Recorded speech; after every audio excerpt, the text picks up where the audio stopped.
Welcome guys to Random Reviews, and this is our second review of LG K42 phone, which we unboxed unboxed 2 days before. And I thought that we will do one more review of this phone, since it would be unfair on our part to not to give, not to give details of how the phone is and how I felt after using this phone for a couple of days. So let me start with the, like, how do you access the phone actually.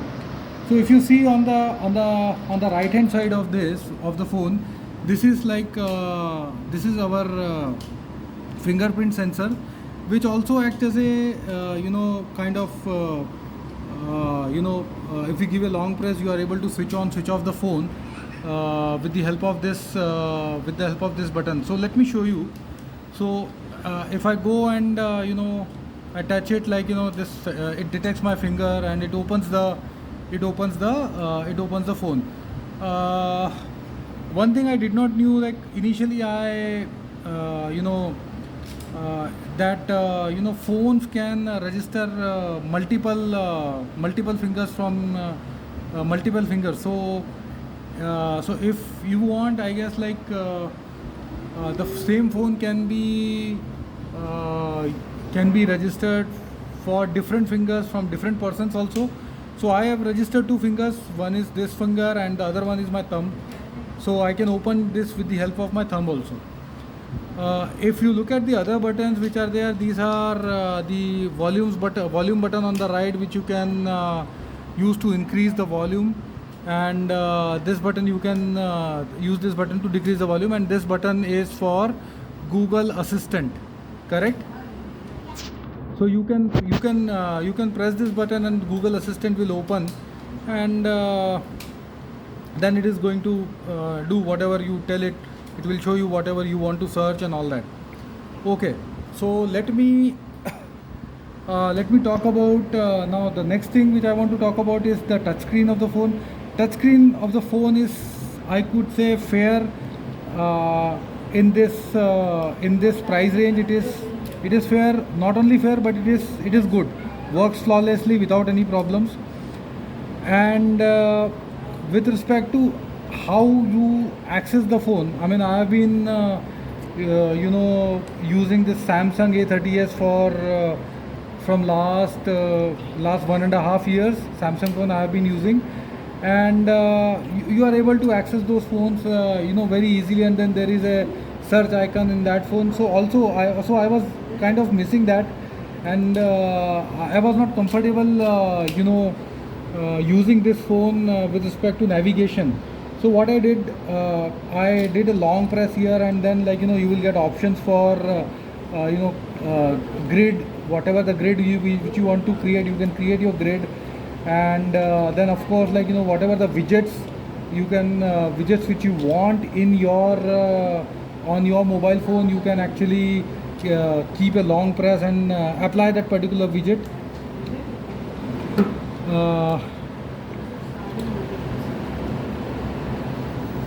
And of course, with the long press, you are also going to get option for getting the wallpaper and themes, and then you can also do your home screen setting, etc. How you want your home screen to be actually. So I have selected this Easy Home here, and I have applied it. Depending upon your choice, you can choose whatever you want. Okay, so now let us come to what are the different sensors actually which are there on the phone. So what I have done, I have installed one application which is called as Sensoroid from Play Store, and there you can see the 12 sensors which are there in this phone, which are listed, and some of the sensors are you know them, and most of the, and this being an MTK chip, most of the sensor information which you find out, these are all from MTK only.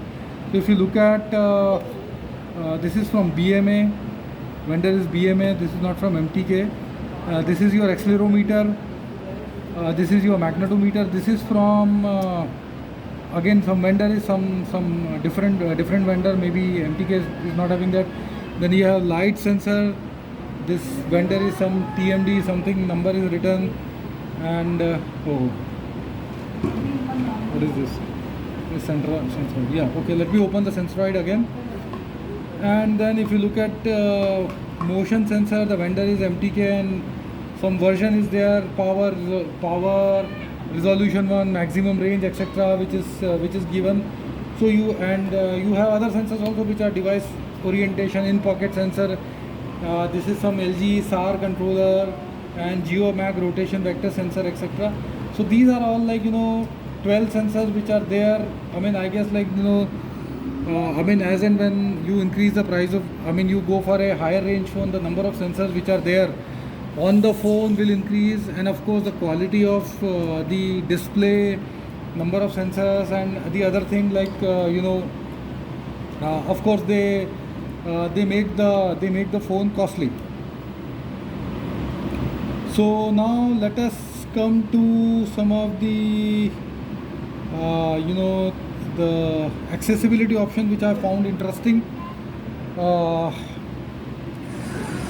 This is with respect to vision, talkback, zoom, window zoom, screen color adjustment, screen color inversion, monochrome setting, and then if you want to end call with a power key, then you can enable those. So basically these are some of the interesting features which are there, which you can use in the phone in order to control your phone, and you can even set high contrast screen, etc. So let me set high contrast screen and see what happens actually. So this is this is the high contrast screen which comes out. Actually looks pretty interesting. So let me go again back to settings, and let me go back to accessibility, and then I'll go to vision, and I'll reset this high contrast screen. It normalizes. So this high contrast screen will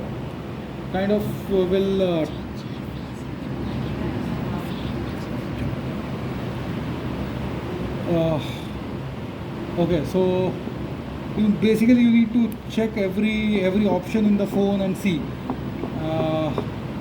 Then this is about hearing, sound balance, audio channel is, you can set the audio channel as stereo or mono, and then you can, if you want, you can mute all the sounds. You can flash blinks for incoming calls, etc. You can set it if you are in the night, if you do not want to get disturbed. In the night, or if you want to get alert with the help of blinking, you can set it. Then this is about motion and cognition. So this is about touch assistant, touch input. So again, you have to actually use this. These are some interesting features which are given in this phone.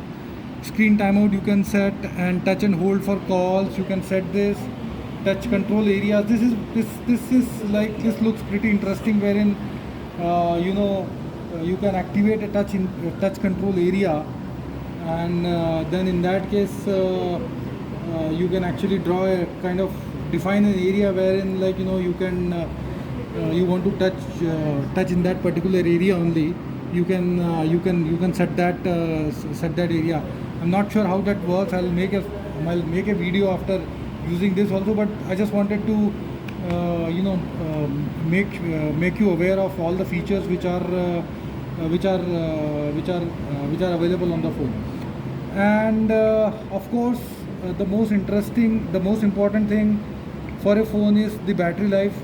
I have used it for 2 to 3 days, and I found its battery to be it lasts. It lasts throughout the day without any problem. So the battery is good. And then the other thing is you can set up SIM lock, encryption, credentials, etc. You can set up your You can select multiple fingerprints. You have uh, you know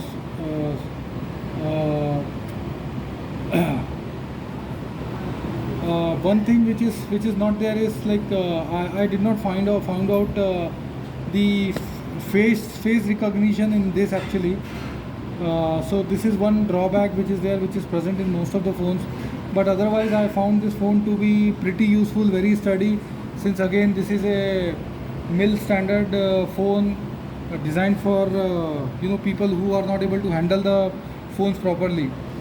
So all in all, it's a good phone. Anyways, LG is closing its mobile division. Sad to hear that it's not been able to compete against Chinese smartphone makers. But I believe they could continue and